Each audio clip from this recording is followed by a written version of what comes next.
Hello everyone, and welcome back to Victoria 3. We're continuing our Imperial Austria campaign, and we're trying to do something about the increase in radicals. So, of course, a large number of these are from the war against Prussia and France, but in part it's just because we are a bunch of discriminatory bastards with large discriminated against minorities, I suppose. And it looks like a ton from political movements, so we will need to handle that. Our standard of living has gone up a little bit lately, and that should hopefully do something, as well as the investment in police. So we are going up to Tier 5 law enforcement. So, I mean, do what we have to, right? But that does mean that we are going to need more government administration buildings, and probably also another paper mill. So let's go ahead and get that going as today's episode gets started. So let's build a couple more of those in Venice. And we are also finishing out railways, trying to get some rail over to our colonies to allow them to fully take advantage of pretty good laws, well, I guess regulations for industry. In terms of the African colonization game, France has a fair number of colonies, Great Britain also, but we did slow them down a little bit during the war. And then the United States of America, surprisingly, pretty expanded colonies, ahistoric to the extreme here going this far in, but that's not too horrible, I guess. And our own colonies are going to be expanding in, it looks like, a little over a year, which is not keeping pace very well, but we do have more sites than most of our rivals, which is at least worth something. So I guess this is pretty interesting. My hope is that we can break through enough to keep expanding into the internal sections of Africa relatively quickly. And hey, the Ripper has been clapped in irons. Shit. So that should finish the increase in radicals, and we get a 10% increase in authority for a while, so hell, I'll take it. Very nice. And yeah, radicals are still going up. Shit. So people want agrarianism, which I don't want. I like the fact that we have interventionalism right now. I think that's probably a good thing for us.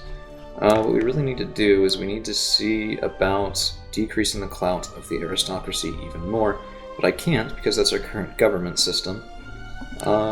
We also could... Yeah, my worry is just that we're going to have a massive revolt or revolution should we try to do anything about this. Okay, so let's do a little bit of temporary expenses as we are trying to pass private health insurance. It's yet another institution, but it will hopefully get rid of some of the migration penalties we're getting for our high turmoil, as well as bring in people who might be happy to live here. Well, I guess encourage the birth of people who will be happy to live here. It is based on wealth, so it's not necessarily the best sort of health system for this game. I'm making no comments on the viability of private versus public healthcare otherwise, but, oh geez, navigating that stuff is always fun. Okay, so let's take a look at our technology. We should be finishing up water tube boilers any second, which means our furniture, tooling, paper, steel, and motor industries, actually a lot of things, are going to be getting a lot better, which is pretty nice. We also do need steam donkey as well. Chemical bleaching, I'm not sure I care too much about. Yeah, I mean, technology is pretty quick for 1852. We're really moving along at a good clip. It may even be worth doing some non-production things to let society sort of catch up a little. So let's take a look at that.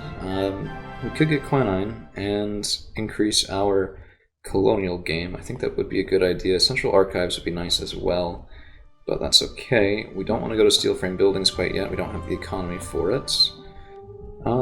Tell you what, let's go to, well, psychiatry could be pretty good because of the bureaucracy population cost modifier. Okay, let's do that. Let's do psychiatry, then we'll go for quinine, or I really want this to, well, you know what, let's go colonial. Just because quinine will be such a large increase to our colonial capabilities. It's only 15 months as well to research, which really isn't the worst. And then we can go for the decreased bureaucracy cost, which will help us sort of achieve our government administration goals. Let's get a couple more in Brandenburg, because I think that's a pretty decent use of that state. And of course, we would be positive right now if not for some temporary expenses, as well as a really high number of construction sectors, possibly too high. But I mean, there is a purpose for that, and we should be building some plantations once we're done with getting our rail situation sorted, as well as food industries. And let's see what else is. Ooh, we need dyes. Huh. Interesting. I wouldn't have guessed that. We also need some tobacco and fish. Transportation will go down as soon as we finish building those rails. So let's try and get some tobacco and some fish. Why not? We're already getting a fair amount of tobacco, so that's why I was kind of surprised by that. Let's get 5 there. And then go to fishing wharves. I don't want anything more in Venice for that. Istria could be pretty good, as could Dalmatia, so let's go up to 5 for each of these. That finishes out the possibility in Croatia, but let's just go ahead and get lots of fish for our population. I think that'll be a good thing. As, yeah, radicals still going up. Still going up. And we have knocked out the increase from standard of living, so if you take a look, there are more that are leaving because of standard of living than who are going up from standard of living. It's really just the political movements that are kind of screwing us right now. So we could try to mollify them by enacting agrarianism. That might be a worthwhile thing as well. I don't know. I don't really want to promise reforms that I have no intention of doing, but it's a difficult situation to navigate. Hashtag realism, I guess, but yeah, I don't know about that. Bit above my pay grade. So, let's see. We do have battalions in reserve, but they're in the wrong places. We need more small arms, and our trade routes need convoys. Right, well, I have no real desire to do that right now. Let's see, import demand. I don't really want to be importing sulfur. It's nice that we could get that from Bavaria. That might make them into our next target, instead of Prussia, because we took Prussia's industrial sector. But if we look at Munich, food industries, glassworks, both be nice. I guess iron mines, where are their coal mines? Are they in Franconia? No. Interesting. I don't know how they have... Huh. Sometimes things are weird. Or was I looking at the exports? I'm not really sure. But, yeah, so be it. I do apologize, the last couple of days there's just been a huge amount of sirens, so if you guys could hear that in the background, again, just, well, perks of living in the city. So we could go back up to higher taxation, but what I really want to do is I want to get us a good enough base where I can actually drop this to medium or low, because having it above medium gives you increased radicalization, which is never a good thing. In fact, that might be strictly worse than having the consumption tax, because this will decrease standard of living and therefore increase radicals, but it doesn't also provide a multiplier to the rate of radical generation. So there might be some optimization problem there that I'm doing poorly, not too surprising. But, you know, live and learn. Live and learn. So, 140 days left here is not bad. Who's going to be stopping us with our... So, Denmark is getting annoyingly quick here, and I don't like the establishment of a Dutch colony. We could be all sort of fighting for Sokoto, but we do have the lion's share of the Igbo region for right now, so that's fine. And if we can establish ourselves in Fung as well, we could sort of try to conquer this region. So the Netherlands, US, yeah, Austrian Ivory Coast has just stopped growing, it's too late. Let's take a look at where else we could do some colonies. We could go... Ooh, Rift Valley, that's inland. Yeah, I think we should do that. I don't know. Because things are going pretty quick, and we have... So, the potential for inland colonies here is pretty high, but we'd have a single port from which to supply them. While as, if we can get things going in Fung, this could be, you know, that could be a lot more potential for prolonged success, I guess I would say. We don't need a declared interest there. We could go for Oceania. I'm not sure that would get us a lot. We don't really need the strategic ports in the region. And if we look at South America, this is not yet being colonized. You know what? let's declare some interests. Let's get some colonies in South America. It might give us broader amounts of goods, which could be pretty nice. States in turmoil, I know. Expensive military goods, I know. But you know what? Let's get a couple arms factories going then, and we want these in loyalist states, so Lombardy is maybe not the best decision there. Ooh, bad market access in Parma, we'll have to fix that. Let's go for Bohemia, let's get 5 there, and we have private health insurance, which is great.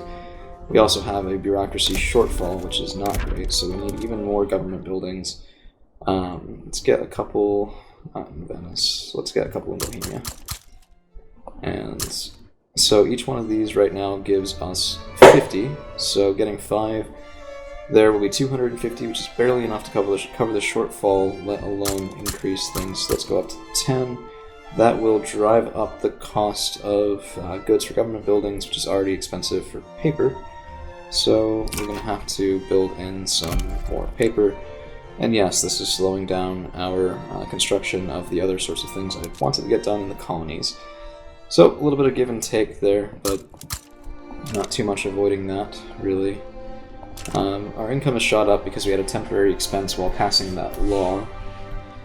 But let's see, 11.9, it's still going up. And our standard of living has increased a fair bit over the last little while. Oh, shit. Okay, so we have some authority, let's go ahead and use it. So let's do some decrees. Could do violence suppression, but that kills people and reduces turmoil, as opposed to national values, which would bring people more in line with our current value system, and therefore, hopefully, decrease radicalization. So let's go for the more populous states there, especially Venice. Wow, Venetian GDP is huge. I guess I shouldn't have been surprised by that. Fully 10%. And that has turmoil, which is not what we want. Okay, so let's take a look. We do have Tier 5 policing now, so that's nice. The next thing we should probably work on is health and education. And I want those done before we expand more. So unfortunately, no more warfare for right now. We'd face so many revolts, it would be insane. But I mean, that's fine. Prussia is not recovering. They've dropped their battalions down to 38. GDP of 10 million is pathetic compared to where they started. And they're having some trouble. So I don't anticipate we'll ever have to really worry about them too much again. Industrialists are at +8. Armed forces are at +10. +10 gives us that bonus. Okay, that's fine. It's not ideal, but that's fine. Proportional taxation would be better, but everyone hates it. So, yeah, I'm not getting away from that anytime soon. Agrarianism. So what are the differences here? We'd get aristocrats for the investment pool, and we'd only be able to subsidize ranches, plantations, that sort of thing. But I don't really care too much about subsidies, and if we look at our investment pool right now, in 22.4 thousand, I want to see, okay, this is tooltip upon tooltip upon tooltip telling me nothing, so where is that coming from? Is that coming from my aristocrats or my capitalists? Don't know. Chemical bleaching unlocked, we'll take a look at that in just a second. Funds in the investment pool. So the reason I prefer interventionalism is because I can use it to build everything, not just plantations, which is a subsidy basically. It means that I'm paying 22,000 less than I otherwise would be, and I'm still negative for it, mind you. So I really don't want agrarianism, but I might not have any choice. Let's go to bone china, let's go to water tube boilers for things. I should have done that before, but I kind of forgot. A lot of things going on. Water tube boilers, water tube boilers. Yes, our tools and coal demand is going to skyrocket because of this, but I think that's okay. I think we'll be able to manage the supply as we increase our coal throughput and our other generic raw materials throughput as well. Okay, and yeah, so immediate spike to our income, which is nice. I like that. Also, finally starting to build some grocers and paper mills. Okay, so paper mills are fine. Government administration centers will be just enough, so we will need more of those in order to enact other sorts of social institutions. I know we're going pretty heavy into it, and it's not actually helping. So I'm not really sure what to do with that. I mean, we have the best police force we possibly could at the moment. And if we look, so standard of living is not the problem right now. It's political movement demands. That's the issue. Because we're actually losing 2.5 times from standard of living as we are gaining. So that problem is solved. That's not the issue. The issue is politics. I guess we could try and support agrarianism, because, sure, so this would piss off the industrialists and the intelligentsia. I don't like that. Radicalize the trade unions, I don't mind that. But I'm hoping maybe we could pass a law that they like, and maybe it'll save us a little. Anyway, that's going to be something we think about next time, as this is all we've got for you guys today. Thank you all for hanging around. We'll see you again real soon.